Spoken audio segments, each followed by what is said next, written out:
اوپر آج کا جو ہمارا ٹاپک ہے وہ ہے سیرت طیبہ، ولادت یا بعثت۔ چلتے ہیں اپنے ٹاپک کی طرف۔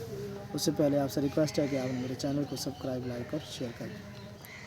نبی اکرم صلی اللہ علیہ وسلم کی تاریخ ولادت کے بارے میں مختلف روایات مذکور ہیں۔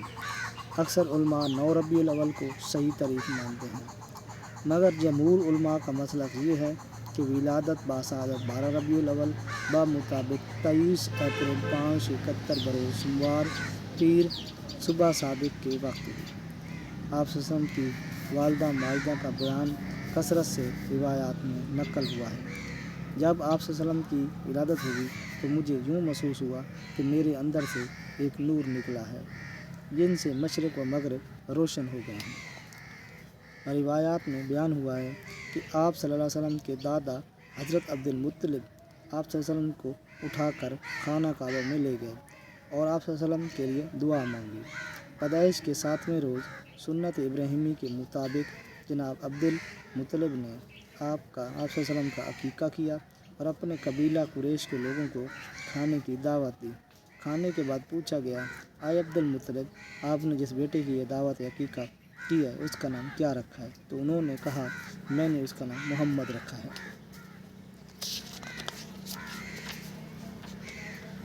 لوگوں کا یہ نام بالکل نیا لگا کیونکہ اس سے پہلے عرب اس نام سے غیر مانوس تھے۔ محمد صلی اللہ علیہ وسلم کا سادہ سا ترجمہ، تعریف کے بعد پھر تعریف کی جاتی ہو یا کی جائے۔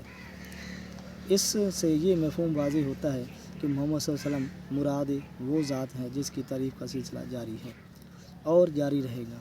یہ مسلمہ حقیقت ہے کہ دنیا بھر کے انسانوں میں جس قدر اللہ تعالیٰ کی ذات کی تعریف کی گئی ہے اور آپ صلی اللہ علیہ وسلم کی زندگی پر جتنا لکھا گیا اس کا ایک معمولی سا حصہ بھی کسی اور ہستی کے نصیب میں نہیں آیا۔ زیادہ اہم بات یہ ہے کہ یہ محض اعتقاداً ہی نہیں بلکہ غیر مسلم علماء نے بھی علمی لحاظ سے آپ صلی اللہ علیہ وسلم کی زندگی پر بہت کچھ لکھا۔ یوں آپ صلی اللہ علیہ وسلم کے نام کے لیے جناب عبد المطلب کے ذہن میں اتفاقاً محمد صلی اللہ علیہ وسلم کا آنا منشا الہی معلوم ہوتا ہے۔ اس لحاظ سے یہ نام بذات خود ایک معجزہ ہے۔ سب سے پہلے حضرت کو آپ صلی اللہ علیہ وسلم کی والدہ ماجدہ نے دودھ پلایا، لیکن شرفاً مکہ میں یہ دستور تھا کہ وہ عرب کی خالص خصوصیات اور بچوں میں فصاحت کا جوہر پیدا کرنے کے لیے شیر خوار بچوں کو دیہات اور قصبات میں بھیج دیتی تھی۔ اسی دستور کے مطابق حضرت صلی اللہ علیہ وسلم کی پیدائش کے چند روز بعد حضرت مطلب نے اپنے پوتے کو ایک دائی حلیمہ سعدیہ رضی اللہ تعالیٰ عنہا کے سپرد کر دیا، جو قبیلہ بنو حوازن کی دوسری عورتوں کے ہمراہ بچوں کی تلاش میں مکہ آئی ہوئی تھی۔ حضرت حلیمہ سعدیہ رضی اللہ عنہا نے 2 سال آپ کو دودھ پلایا۔ جب 2 سال گزر گئے اور دودھ چھڑانے کا وقت قریب آیا تو حضرت حلیمہ سعدیہ رضی اللہ عنہا کا بیان ہے کہ یہ بچے قبیلے کے سارے بچوں سے زیادہ تندرست اور توانا تھا اور ایسا لگتا تھا جیسے 4 برس کا ہو۔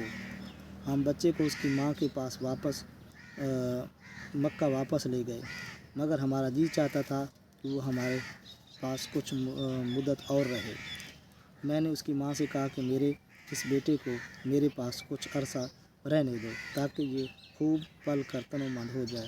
مجھے اندیشہ ہے کہ مکہ کی خراب آب و ہوا اس کی صحت پر برا اثر ڈالے گی۔ چنانچہ حضرت حلیمہ سعدیہ کے اصرار پر انہیں اس عظیم بچے کو مزید مدت کے لیے انہیں اپنے پاس لے جانے کی اجازت مل گئی۔ حضور صلی اللہ علیہ وسلم جب دوبارہ قبیلہ حوازن میں گئے تو اس وقت ایک نیا واقعہ پیش آیا جس کی تفاصیل حضرت حلیمہ سعدیہ رضی اللہ تعالیٰ عنہا سے اس طرح مروی ہے۔ مکہ سے واپس آ کر ابھی ہم 2-3 مہینے ہی رہنے پائے تھے کہ ایک روز بچہ اپنے رضاعی بھائی کے ساتھ ہمارے گھروں کے پیچھے ہماری بکریوں میں تھا۔ اتنے میں اس کا رضاعی بھائی دوڑتا ہوا آیا اور کہا کہ میرے اس قریشی بھائی کے پاس 2 سفید پوش آدمی آئے، انہوں نے اس کا پیٹ چاک کر دیا۔ میرا شوہر اور میں دونوں بھاگتے ہوئے گئے اور دیکھا کہ بچہ کھڑا ہے اور اس کا رنگ فق ہے اس کے رضائی باپ نے اسے اٹھا لیا اور پوچھا، بیٹے تجھے کیا ہو گیا؟ بچے نے بتایا کہ 2 آدمی سفید کپڑے پہنے ہوئے آئے تھے، مجھے لٹا کر انہوں نے میرا پیٹ چاک کیا اور اس میں سے کوئی چیز نکال کر پھینک دی اور پھر وہی کر دیا جیسا وہ تھا۔ آج تک اتنا ہی، اگلی نئے ٹاپک کے ساتھ۔